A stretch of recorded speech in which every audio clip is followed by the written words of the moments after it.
बिस्मिल्लाहिर्रहमानिर्रहीम। अस्सलाम वालेकुम नाज़रीन। नहीं है नाउम्मीद इकबाल अपनी कश्ते वीरा से, नहीं है नाउम्मीद इकबाल अपनी कश्ते वीरा से, ज़रा नम हो तो ये मिट्टी बहुत ज़रख़ीज़ा साकी। नाज़रीन, पाकिस्तान कितने टैलेंटेड लोगों का एक मुल्क है, इससे कौन वाकिफ़ नहीं है।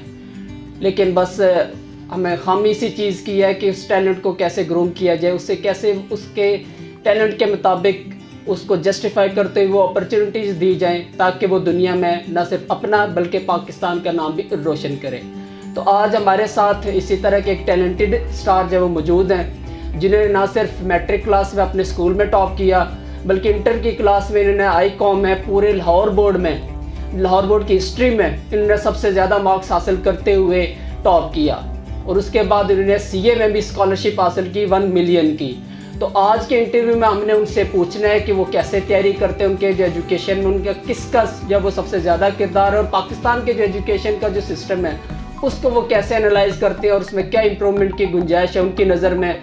तो आज हमने स्पेशल उनका अपने जब वो स्टूडियो में दावत दी है और उनसे इस तरह के सवालात जो पूछते हैं ताकि आप स्टूडेंट्स और टीचर की भी रहनुमाई हो सके कि आप किस तरह से जब अपने स्टूडेंट्स को तैयारी करवा सकते हैं और स्टूडेंट जब वो इनकी हदायत की रोशनी में कैसे तैयारी करके जब वो अच्छे मार्क्स हासिल कर सकते हैं। तो इंटरव्यू स्टार्ट करने से पहले अगर आपने हमारा चैनल सब्सक्राइब नहीं किया तो हमारा चैनल लाजमी सब्सक्राइब कर लें और इस वीडियो को ज़्यादा से ज़्यादा शेयर भी करें ताकि ज़्यादा से ज़्यादा स्टूडेंट्स की रहनुमाई हो सके। अस्सलाम वालेकुम। वालेकुम अस्सलाम। सबसे पहले तो आपका शुक्रिया कि आपने इतना अर्ली मॉर्निंग हमें हमारे इंटरव्यू के लिए जब वो टाइम दिया। आपसे कुछ सवाल जब वो पूछेंगे और आप माशाल्लाह जैसे मैंने इंट्रो में बताया कि बहुत ज़बरदस्त आपका एजुकेशन का कैरियर रहा, तो मुख्तसर बताएंगे आप अपने एजुकेशन कैरियर के बारे में अब तक। अस्सलाम जी, मैंने मैट्रिक में 1064 मार्क्स हासिल किए हैं। उसके अलावा मैंने इंटर में 1043 मार्क्स हासिल किए हैं from Punjab group of colleges and now days I am studying CA from rice school of accountancy and that's all from my side. अच्छा, आपने चूँकि बोर्ड में टॉप किया और लाहौर बोर्ड की हिस्ट्री में आपने सबसे ज़्यादा मार्क्स हासिल किए जो कि एक बहुत बड़ी अचीवमेंट है, तो ये बोर्ड में टॉप करना कितना आसान है, कितना मुश्किल काम है? लेकिन किसी भी चीज़ की अगर आप एक्सट्रीम पे जाना चाहते हैं ना तो आपको उसके लिए बहुत मेहनत करनी पड़ती है। और मेरा मानना भी यही है कि अगर आप किसी भी फील्ड में हैं, इवन कि अगर आप FA भी कर रहे हैं तो आपको उस फील्ड में एक्सट्रीम तक जाना चाहिए। और एक्सट्रीम तक जाने के लिए ये नहीं कि आपको बहुत ज़्यादा इंटेलिजेंट होना पड़ता है, मतलब कि ये है कि आपको चीज़ें बैलेंस करके चलें। अपने पोटेंशियल का, आप हर बंदे को अपने पोटेंशियल का पता होता है, उस हिसाब से वो उन चीज़ों को अगर लेके चलें तो वो बहुत अच्छे रिजल्ट्स प्रोड्यूस कर सकते हैं। अच्छा, इतने अच्छे मार्क्स लेना और बोर्ड में टॉप करना, उसके लिए कोई आपकी तैयारी का कोई स्पेशल मेथड होता था? आप स्टूडेंट्स को बताएंगे क्या तरीकाकार आपका होता था, कैसे तैयारी करते थे? बिल्कुल ये है कि मैं उस तरह का स्टूडेंट नहीं हूँ कि मैं एंड पे जाके सारी तैयारी कर लूँगा। सीधा मैं डे 1 से ही अपने आप को जिस स्पीड से लेके चलता हूँ, मैं लास्ट डे पे भी उतनी ही स्पीड से अपने आप को एंड करता हूँ। मैं बहुत सारे स्टूडेंट्स देखे हैं जो स्टार्ट में पढ़ते नहीं हैं या स्टार्ट में पढ़ते हैं, बीच में आके रिलैक्स हो जाते हैं। मैं ना बहुत ज़्यादा स्टार्ट में पढ़ता हूँ ना बहुत ज़्यादा एंड में पढ़ता हूँ। जो टीचर जिस स्पीड से लेके जा रहा होता है, टीचर जो होता है उसने एक बहुत अच्छा अपना शेड्यूल बनाया होता है। स्टूडेंट्स उसको फॉलो नहीं करते जिसकी वजह से बाद में जाके उन्हें मुश्किलात आती हैं। अगर वो डे 1 से उसी तरह चलें जिस तरह टीचर उन्हें लेके चल रहे हैं तो बड़े इजीली काम को हैंडल कर सकते हैं। इवन के CA में इतना ज़्यादा आपका सिलेबस वास्ट होता है, लेकिन टीचर जो एक दिन में काम करा रहा होता है वो कोई ज़्यादा नहीं होता। वो अगर आप उस दिन कर रहे हैं तो बस आप इजीली अपने गोल को अचीव कर सकते हैं, इसमें कोई इशू नहीं है। अच्छा, एक उमूमी कंसेप्ट है कि जो लोग बोर्ड में टॉप करते हैं वो किताबी कीड़े होते हैं, तो क्या आप भी किताबी कीड़े हैं या इसके अलावा आप खेल कूद और बाकी जो सोशल एक्टिविटीज़, आउटिंग, इस तरह की एक्टिविटीज़ में भी हिस्सा लेते हैं? मैं सोशल एक्टिविटीज़ और आउटिंग्स में हमेशा सबसे आगे होता हूँ। और उसके अलावा जो मैट्रिक लेवल तक तो मैं अपने स्कूल की तरफ से भी, उसके बाद भी मैं अंडर 16 में भी मैं क्रिकेट भी खेलता रहा हूँ। तो उसके बाद थोड़ा सा ये है कि आया था कि टाइम जिसमें मैंने नहीं खेली वो थोड़ा मेरे बैक का इशू था। उसके वाले से वैसे मैं सोशल एक्टिविटीज़ में बहुत ज़्यादा इन रहता हूँ और को करिकुलर एक्टिविटीज़ में, या कॉलेज में भी या वैसे भी कोई भी चीज़ हो तो मैं उसमें ज़रूर पार्टिसिपेट करता हूँ। इतना मैं मतलब कि चीज़ों को बैलेंस करके चलता हूँ, सिर्फ एक चीज़ को सर पे नहीं चढ़ाता। अच्छा, आप बचपन से ही जब वो क्लास 1 से इसी तरह टैलेंटेड है और पोजीशन लेते आए हैं या फिर 9-10 में जाकर आपने जब वो ये टैलेंट आप में आया? जी, स्टार्ट से मैं पोजीशन ले रहा हूँ अपने स्कूल में, लेकिन इतना ज़्यादा जब ग्रूमिंग बंदे की हो जाती है almost I think 8th class के बाद ज़्यादा वो चेंजिंग आ गई थी मुझे। अच्छा, तो आपका जो माशाल्लाह बहुत शानदार तालीमी कैरियर है, तो इसमें आप किसी शख्स, किसी टीचर या किस इदारे का जब आप मानते हैं कि बहुत ज़्यादा क्रेडिट है? मैं बेसिकली किसी इदारे को नहीं, अब मैं स्पेसिफाई करना चाहूँगा अपनी मदर को। उन्होंने मुझे बहुत सपोर्ट किया स्टार्ट से, और ये कि वो उन्होंने बेस बनाई है मेरी, क्योंकि वो खुद भी एजुकेटेड हैं, अच्छी तरह मुझे लेके चली हैं स्टार्ट से, उन्होंने बेस बनाई है। उनके बेस बनना आपका स्टार्ट से बहुत ज़रूरी है। वो टीचर्स भी बना सकते हैं, आपके पेरेंट्स भी बना सकते हैं। टीचर्स में 9th क्लास में मुझे कुछ टीचर्स मिले हैं, मिस साजिदा को मैं यहाँ पे नाम लेना चाहूँगा। उसके अलावा सर राना है हमारे, और कॉलेज में सर रेहान सादिक, उनकी काफ़ी मेरे ऊपर मेहरबानी है कि उन्होंने मुझे इस लेवल तक पहुँचाया। अच्छा, अमूमन देखने में आया कि जो स्टूडेंट इतने अच्छे मार्क्स लेते हैं उनकी पहली जब वो कोशिश होती है कि वो मेडिकल को जब वो अडॉप्ट करें, तो आपने जब वो टॉप करने के बावजूद मेडिकल या इंजीनियरिंग के बजाय आपने कॉमर्स की फील्ड को, बिज़नेस की फील्ड को चूज़ किया, ऐसा क्यों? दरअसल मेरा शुरू से इंटरेस्ट था बिज़नेस में, क्योंकि मेरे फादर जो हैं वो भी थोड़ा कोस्ट की साइड पे उनका भी था। तो मैं स्टार्ट से ही इवन 8th में भी मैंने अपने पेरेंट्स को ये कहा था कि मैं 9th 10th यहाँ लाहौर बोर्ड से नहीं करना चाह रहा, मैं O लेवल्स करना चाहता हूँ बिज़नेस स्टडीज़ के साथ, क्योंकि मेरा शुरू से यही था कि मैंने किसी बिज़नेस फील्ड में जाना है, और ऐसी फील्ड में जाना है जिसको ग्लोबली रिकॉग्नाइज किया जाता हो। तो इस वजह से इस फील्ड में, और मेरा इंटरेस्ट भी इसी फील्ड में। अच्छा, फ्यूचर के आपके क्या प्लान है, क्या आपने अपने लिए गोल जो है वो सेट किए हुए हैं? फ्यूचर मैं अभी फ़िलहाल CA कर रहा हूँ, और यही मेरा प्लान है। CA कंप्लीट करने के बाद थोड़ा ACCA का प्लान है मेरा, उसके बाद अपनी फील्ड में जैसे सर्विसेज देंगे। अच्छा, आप एजुकेशन कंप्लीट करने के बाद क्या आप बाहर ममालिक में जाना चाहेंगे या पाकिस्तान या अपने जो लोगों को सर्व करेंगे?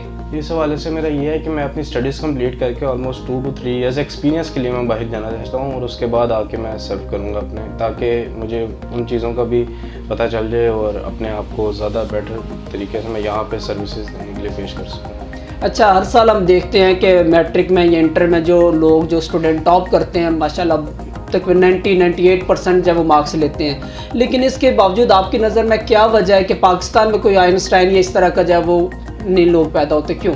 दरअसल जो हमारा स्टडी सिस्टम है ना, इसने हमें बाउंड करके रख दिया किताबों के अंदर, क्योंकि अगर आप सिर्फ अपने कोर्स की किताबों में घुसे रहेंगे तो उसके बाद फिर आप दुनिया को एक्सप्लोर नहीं कर सकते।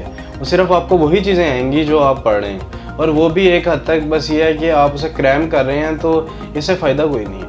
फ़ायदा तभी होगा अगर आप डाइवर्सिफाई होके अपनी चीज़ों को देखें, उन चीज़ों को देखें कि आखिर की तहकीक करें, इन डेप्थ जाएं कि ये हुआ कैसे। अगर आप मेडिसिन की फील्ड में भी हैं तो इन डेप्थ जाएं हर चीज़ में, ताकि आपको पता हो हर चीज़ का। यही वजह मेरे ख्याल से है कि हम सिर्फ एक अपनी बाउंड्री बना ली है कि यहाँ से क्वेश्चन आएगा, यहाँ से क्वेश्चन आएगा, और उसी में हम रह जाते हैं। अच्छा, जो मौजूदा तालीमी हालात हैं कोविड की वजह से ख़ास तौर पर, तो इनको आप कैसे देखते हैं? मेरे ख्याल में जो तो स्कूल्स वगैरह ना, उनको काफ़ी इशू है, क्योंकि वो स्टूडेंट्स अब इस लेवल पे नहीं होते कि वो ऑनलाइन एजुकेशन को प्रेफरेबली देख सकें।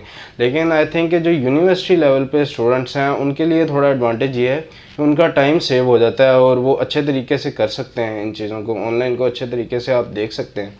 बाकी ये है, होपफुली इंशाल्लाह जल्दी बेटर हो जाएगी सिचुएशन, और अल्लाह ताला हमें इससे निजात दिलवाए। जब पाकिस्तान का जो एजुकेशन का जो सिस्टम है, इसमें आप क्या जब वो उनका इस देखते हैं और उनको कैसे दूर किया जा सकता है, आप क्या मशवरा देना चाहेंगे? यही मैं चीज़ देखता हूँ कि बहुत ज़्यादा ना आपने बाउंड कर दिया बच्चों को कि बस यहाँ से तैयारी कर लें, यहाँ से क्वेश्चंस आ जाएँ, और वो उसी कोर्स में रह जाते हैं। मतलब डाइवर्सिफाई कर दें। जैसे अगर आप O लेवल्स को देखते हैं या किसी और बाहर की डिग्री को देखते हैं, तो उसके अंदर वो कोई आपका सिलेबस आइडेंटिफाइड नहीं होता। इवन हम CA में भी देखते हैं तो एक क्वेश्चन को मुख्तलिफ तरह से पूछ सकते हैं वो, तो फिर आपका दिमाग उसमें खुलता है। वरना ये जो हमारा एजुकेशन सिस्टम है इस वक्त, उसके अंदर बंदा सिर्फ अपनी चीज़ एक ही स्ट्रीमलाइन में चल रहा होता है, जो कि मेरे ख्याल से इशू आता है हमें आगे जाके। अच्छा, टीचर्स का जो रोल होता है किसी भी स्टूडेंट की लाइफ में बहुत ज़्यादा होता है, तो आपकी नज़र में एक मिसाली टीचर को कैसा होना चाहिए? आप कैसे टीचर को पसंद करते थे? मेरे ख्याल में टीचर जो आपसे चाह रहा है ना, वो चीज़ें उनमें भी हों। मतलब कि अगर वो आपको पंक्चुअलिटी सिखा रहे हैं, अगर वो खुद लेट आ रहे हैं, तो आप कैसे उस चीज़ को देखेंगे? इस हवाले से मैं अक्सर अपने सर को बड़ा देखता हूँ, मिसाल के तौर पे सर रेहान सादिक। उन्होंने हमें जिस तरह टीच किया ना, वो एक मिसाली टीचर है हमारे लिए। और ये हर टीचर अच्छा होता है, लेकिन यह है कि वो फिर आपके जहन में वो चीज़ें रह जाती हैं, फिर आप भी उस चीज़ को अडोप्ट करते हैं उन टीचर्स को देख के। वो जो आपको बताते हैं, टीचर्स का रोल बहुत अहम है आपके, उसको आप डिनाई नहीं कर सकते किसी तरह। तो उन सर की क्या क्वालिटीज़, हमारे कुछ टीचर जो ये वीडियो देख रहे हैं उनको भी, ताकि वो भी अपने अंदर वो क्वालिटीज़ पैदा करने की कोशिश करें? सर की क्वालिटीज़ ये हैं कि अगर वो कह रहे हैं ना कि उन्होंने यहाँ पे कॉलेज आज 6:30 आ जाएंगे, और अगर किसी स्टूडेंट्स ने उनसे कुछ डिस्कस करना है तो वो पूरा 1 घंटा अवेलेबल होंगे, तो वो अवेलेबल होते हैं। यहाँ पे क्या होता है कि अक्सर एक टीचर कह रहा होगा आप मेरे से 100 दफ़ा पूछेंगे, 100 दफ़ा बताएंगे, लेकिन जब आपसे दूसरी तीसरी दफ़ा आप उनसे क्वेश्चन करते हैं तो वो आपसे इरिटेट होने लग जाते हैं, और क्लास में आपको क्या बाहर तो वो टाइम देते नहीं है। तो इस हवाले से मैं कह रहा हूँ कि जो चीज़ आप कह रहे हैं उस पर आप पूरा उतरें, तो फिर स्टूडेंट्स भी आपसे इंकरेज होंगे। स्टूडेंट्स को क्या आप मशवरा देना चाहेंगे जो उनकी तालीमी और अमली ज़िंदगी में उनके लिए जब वो सूदमंद हो? मैं यही मशवरा देना चाहूँगा कि जो तो आपके कोर्स की चीज़ें हैं उनको आप डे टू डे रूटीन में लेके चलें। जैसे आपका मंडे टू सैटरडे अगर आपका सेशन है, या मंडे टू फ्राइडे है, तो वो आप उन दिनों में लेके चलें, वो जो करा रहे हैं काम उनको करें। और इसके अलावा जो आपके पास वीकेंड्स हैं, जो एक्स्ट्रा डेज़ हैं, उसके अंदर आप अपने स्किल्स के ऊपर फोकस करें। कि अभी मैं YDC गया हुआ था, हमारी काउंसलिंग सेशंस थे हमारे, तो उसके अंदर भी उन्होंने हमें यही सिखाया है कि आपको सिर्फ अपनी, अगर आप एक महफिल में बैठे हैं तो आप उधर ये नहीं जाके बताएंगे कि आपके मार्क्स कितने हैं या आपने टॉप किया था, आप इतनी देर पढ़ते हैं। वो आपको जज करेंगे आपकी स्किल्स की बेस पे, आपके बात करने का तरीका क्या है, आपको नॉलेज कितना है पॉलिटिकल इश्यूज़ का, करंट अफेयर्स का, और आपका जनरल नॉलेज कितना, सेंस ऑफ ह्यूमर कितना आप में। तो ये चीज़ें बिल्ड करने के लिए आपको सोचना पड़ेगा, स्टडी से भी बाहर भी निकलना पड़ेगा, स्टडी से बाहर भी एक बहुत बड़ी दुनिया है।